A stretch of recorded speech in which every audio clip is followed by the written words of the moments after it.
जितने भी student competitive exam की तैयारी करते हैं और वैसे स्टूडेंट जो खास करके एसएससी सीजीएल एग्जाम की तैयारी करते हैं और सीडीएस एग्जाम की तैयारी करते हैं, तो आज हम उसका लेने वाले हैं टेस्ट किस प्रकार लेंगे। अभी जो आपको ये क्वेश्चन दिख रहा है, ये नंबर सिस्टम का क्वेश्चन है और नंबर सिस्टम का ये जो क्वेश्चन है सीडीएस 2024 के एग्जाम में पूछा हुआ प्रश्न है।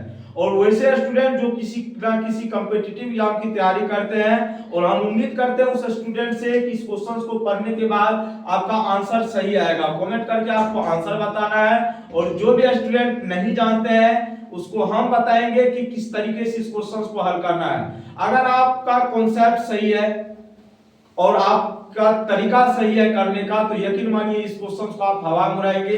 नहीं तो छोटा क्वेश्चन भी हार्ड लगने लगता है, लेकिन रियलिटी अगर हम बात करें इस क्वेश्चन में तो दम है भैया। जब तक दम नहीं है तो सीडीएस के एग्जाम में पूछ ही नहीं सकता है। और सीडीएस का एग्जाम जो होता है ना, उसमें दम वाला ही क्वेश्चन पूछा जाता है, हल्का क्वेश्चन कभी पूछा नहीं गया है। ठीक है, तो अब इसको हम कैसे करेंगे समझना। कहा गया मान लीजिए कि s बराबर इतना है, जहां ABCD क्या है, प्राकृत संख्या है। तो s का वैल्यू स्टूडेंट मुझे पता है 5 पे पावर a प्लस 7 पे पावर b प्लस 11 पे पावर c प्लस 13 पे पावर d, ये मुझे पता है। आप कहेंगे सर बिल्कुल। और ABCD के बारे में इंफॉर्मेशन दिया गया है, ये कौन सा संख्या है, प्राकृत संख्या है। कौन सा संख्या हुआ, प्राकृत संख्या। कौन सा संख्या, नेचुरल नंबर है। ठीक है, तो स्टूडेंट हम क्या करेंगे, s का ये वैल्यू आपको दिख रहा है बिल्कुल। सेकंड नंबर में ये भी कहा गया है ABCD क्या है, प्राकृत संख्या है। हाँ, प्राकृत संख्या है तो प्राकृत संख्या कहां से स्टार्ट होती है, 1 से कहां तक जाती है, इनफिनिट तक। हम ABCD की जगह कोई भी वैल्यू रख सकते हैं, कोई दिक्कत नहीं है। ठीक है, और एक चीज स्टूडेंट यहाँ पे आप नोटिस करना, नोटिस ये करना, यहाँ पे जो बेस में नंबर आपको दिख रहा है आधार पे, ठीक है, नीचे जैसे 5 हो गया, 7 हो गया, 11 हो गया, 13 हो गया, ये सब कौन सा नंबर है, 5 7 11 और 13, ये कौन सा नंबर है भैया जी, ओड नंबर है। कौन सा नंबर है, ओड नंबर, मतलब विषम संख्या है ना। अब इसमें हमें तो ये कहा गया है ना, ये जो पावर है ABCD, ये कौन सा नंबर है, प्राकृत संख्या है। मतलब हम एक से वैल्यू उठा करके कुछ भी रख सकते हैं। ठीक है, एक से स्टार्ट करेंगे, मेरा मन होगा 2 रखेंगे, मेरा मन होगा 3 रखेंगे, कुछ भी रख सकते हैं ABCD की जगह, कोई दिक्कत नहीं है। लेकिन यहां तक हमने आपको बता दिया। अब थोड़ा सा कॉन्सेप्ट ये समझो, हमने कहा 5 7 11 और 13 कौन सा नंबर है, विषम संख्या। कौन सा संख्या है, और यहीं पे फंडा है, हम विषम संख्या का कुछ भी पावर ले लेंगे तो रिजल्ट हमेशा क्या प्राप्त होगा, विषम ही प्राप्त होगा।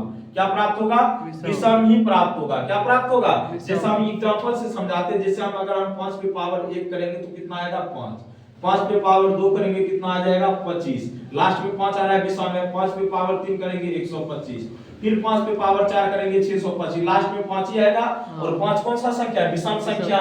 चलो उसी तरह 7 की अगर हम चेक करें, 7 पावर 1 7 होगा, 7 पे पावर 2 कितना हो जाएगा, 49 हो जाएगा।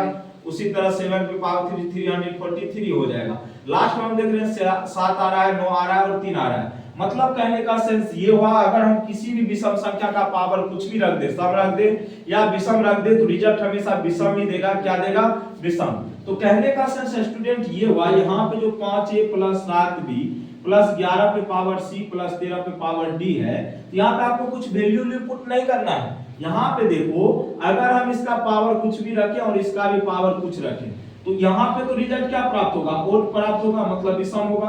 ये भी क्या प्राप्त होगा, ओड प्राप्त होगा, विषम। और हम लोग एक चीज अच्छी तरीके से जानते हैं, जब हम लोग विषम को विषम के साथ जोड़ते हैं तो रिजल्ट क्या प्राप्त होता है, सम प्राप्त होता है। जैसे 3 प्लस 3 6, 5 प्लस 5 10, 2 प्लस 2 4। तो मतलब ये भी हमको रिजल्ट देगा। पहले तो इसका हम पावर करेंगे, कुछ भी पावर तो ओड आएगा, ये भी ओड आएगा। और इन दोनों को जब हम ऐड करेंगे तो ये क्या आ जाएगा, इवन। क्या आ जाएगा, इवन। उसी तरह यहाँ पे इसका पावर कुछ भी करें, इसका भी पावर कुछ करें, तो ये भी मुझे क्या देगा, ओड रिजल्ट देगा, मतलब विषम।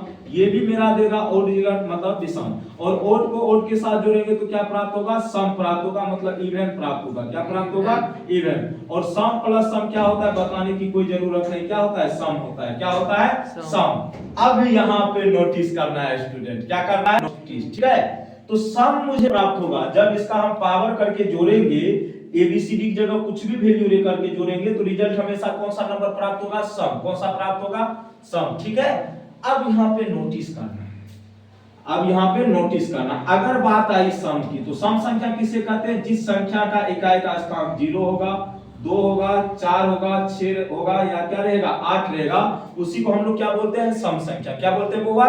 सम संख्या।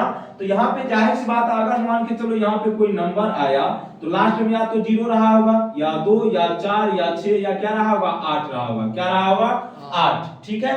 अब अगर इस नंबर को कहा गया है 10 से डिवाइड करें, किससे डिवाइड करें 10 से, तो या तो इकाई का स्थान पे 0 रहा होगा तभी ना वो सम संख्या होगा, या तो 2 रहा होगा या 4 रहा होगा या 6 रहा होगा या 8 रहा होगा। तो आप मुझे जरा ये बताओ स्टूडेंट, अगर किसी भी सम संख्या को, जैसे मान लो 10 ले लेते हैं, इसको 10 से काटेंगे तो शेषफल कितना प्राप्त होगा 0। कितना प्राप्त होगा? जैसे 12 सम संख्या है, इसको 10 से काटेंगे तो शेषफल कितना प्राप्त होगा 2। हम डायरेक्टली अगर कहना चाहे तो हम ये बोल सकते हैं, अगर किसी सम संख्या को आप 10 से कट करेंगे 0 को छोड़ करके, तो ये जो आपको यहाँ पे दिख रहा है 2 4 6 और 8, लास्ट का जो शेषफल बचेगा, ये जो इकाई अंक है यही आपका क्या बचेगा शेषफल बचेगा। 0 वाला तो कट ही जाएगा। ठीक है। हमको पूछा गया है तो शेषफल तो एक 0 भी आएगा ना, एक 2 भी आएगा, एक 4 भी आएगा, 6 भी आएगा, 8 भी आएगा। किसी भी सम संख्या को अगर आप 10 से डिवाइड करते हैं, ठीक है, तो उस कंडीशन में आपके शेषफल क्या होंगे, या तो 0 या तो 2 या तो 4 या तो 6 या तो 8। और आपसे यही पूछा गया विभाजित करने को उसके विभिन्न शेषफलों की संख्या क्या होगी। तो क्या हो गया हुआ 1 2 3 4 और 5, और यही आपका होगा सही जवाब। तो option number C is the right answer your question. तो बाय बाय, टेक केयर, जय हिंद जय भारत।